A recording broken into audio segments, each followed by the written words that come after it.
Baldo, the Guardian Owls went from one of the worst launches on the Nintendo Switch to arguably being one of the best games on the Nintendo Switch. When it launched, the animations and battle was a little bit clunky and made it really difficult to hit enemies. In fact, this game was a very difficult game, and not the game a lot of people expected. The developers went back and fixed a lot of the combat issues, fixed a lot of the controls, and just the fluidity of the game. They also included indicators on the map so you know where to go. And once the developers went back and fixed a lot of the bugs and a lot of the problems that the community had with the game, we thought we were at peak Baldo because we also received a free DLC that was included in the physical copy of the game. Although the developers just released another free DLC and announced that there is going to be a third free DLC. So you get about 90 hours of game. That's a base game and 3 DLCs. Beautiful looking game, all for under $20 right now on sale. What is up, guys? It's Nima from NGC Gaming, and yes, my sale of the week video has got to be on Baldo, which I argue Baldo is the best Nintendo Switch game on the console to date. I'm not saying Tears of the Kingdom won't be better, but what I am saying is right now, Baldo is the best game you can purchase. I'm going to go through some of that and explain why I feel that way.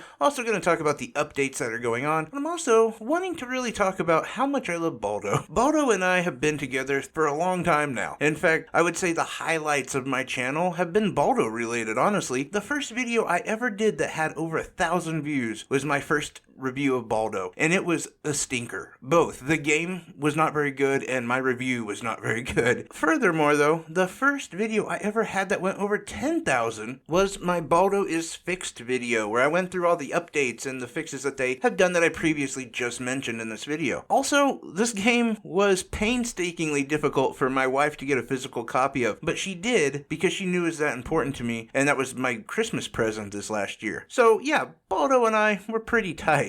And I just want to go back real quick and remind everyone of where this game started. The combat was clunky and really difficult, honestly, and you would die a lot. And sometimes these deaths felt really cheap and not fair in the slightest. But as I said before, the devs went back to work, fixed it, now it's fluid. In fact, the combat is even better now. There's some massive chain combos you can put together, but I do want to say that that doesn't mean this game is easy by any stretch of the means. It's just not as cheap. Like, you'll accept a death because you messed up, as where before you were dying because you actually just couldn't hit the enemy. Like, there was an animation issue or a glitch that was just preventing the collision mechanics to register a hit. I don't know what it was, I'm not anywhere on that level, but my point is, all of that got fixed, and we actually got a free DLC. It was a prequel, and it was awesome, by the way. Baldo held on to what I consider an amazing art style. That Studio Ghibli art style is just perfect, and it's perfect for Nintendo. We got indicators telling us where to go next, so that we felt that we could explore. We could, maybe get lost a little bit without actually getting lost.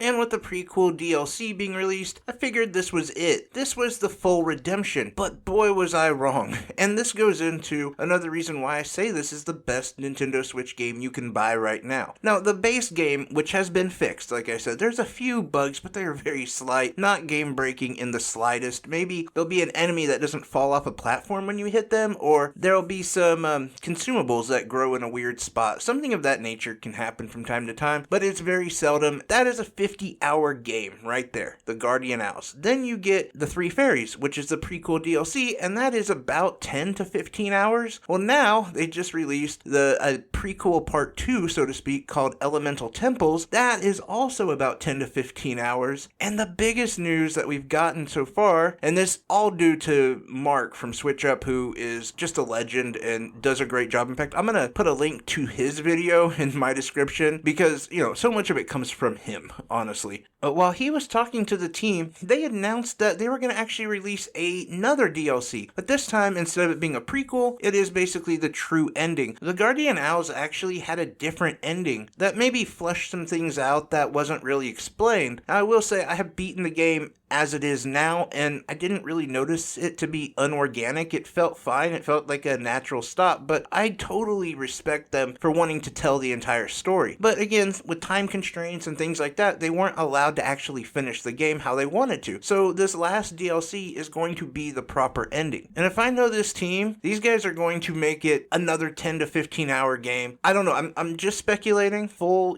context here, I don't know, but I'm guessing it's going to be another 10 to 15 hours. games, it's also going to be amazing just like everything else has been. And honestly, I think I give them so much credit because what they did is not something we typically see amongst people who create art. And yes, video games are definitely art. Many times when you have people who are creators, they have their own mindset, and that's the way it's going to be. They first started off with this game basically being like a From Software type game, a Souls type game, as where I think the audience who saw the trailers early on anticipated it to be more of a Legend of Zelda game. And so when it came out and it was incredibly difficult and gave you absolutely no hand-holding whatsoever, people were angry about it. Now, the dev team could have said, well, they just don't get it and moved on. But they didn't. In fact, they worked with Mark from Switch Up. They listened to what his critiques were, as well as the community, and they decided to compromise, which was the best thing that they could do. But also, another feather in their cap is the dungeons. So maybe for them, the fun of it wasn't the combat. It turned out to be dungeon design, as they've talked about how difficult it is to design dungeons, and they went on and challenged themselves to make more intricate dungeons that actually kind of line up with each other. More like a Link to the Past style. And that's exactly what the fans wanted, so that's what this second DLC is, the prequel part 2, if you will, the Elemental Temple. Knowing all of this, I have to say, like, I'm forever gonna just ride with these guys. Like, when they release a game, I'm buying it. I don't care how long it actually takes to get fully completed or whatever. That to me is loyalty. It's loyalty to the fans and to the gamers alike. And this is one of the reasons I say best game on the Switch. I'll just go through real quick my reasoning. Again, graphically, I think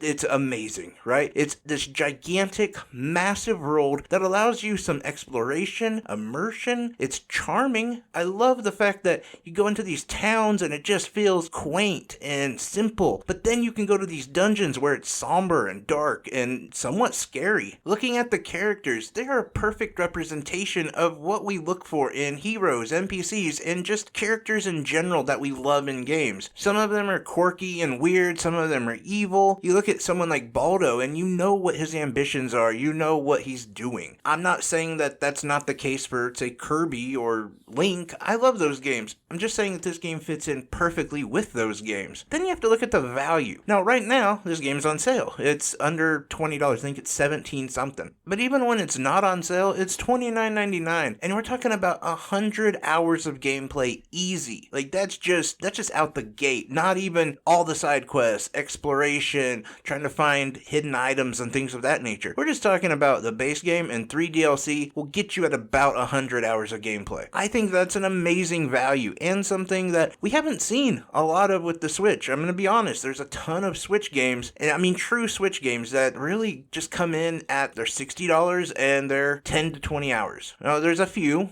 notable exceptions, but I just find it difficult to argue that Baldo for $29.99, just the base game being 50 hours and completely patched up and fixed, just that alone is not worth the $30 compared to other games that are at the $60 mark, not to mention all of the free DLC. That to me is just huge, and honestly, one of the main reasons I have to say this is the best game on the Nintendo Switch. I don't know, that's just my thought, but I did want to talk about all the updates, all the stuff related to it, and the fact that this game's on sale right now, so might want to pick that up while you can if you haven't already. But thank you guys so much for hanging out with me and listening to me go on my little Baldo rant. I'm anticipating this to be one of the last Baldo videos that I make for a very long time. Hopefully, I'm making a Baldo 2 video in, the not too distant future, a couple years. Anyway, guys, thank you so much. And please, if you haven't hit that sub button, please do that. We're under 200 away from getting to 1,000, which is going to be epic. Anyway, appreciate each and every one of you guys. Thank you so much. Bye-bye.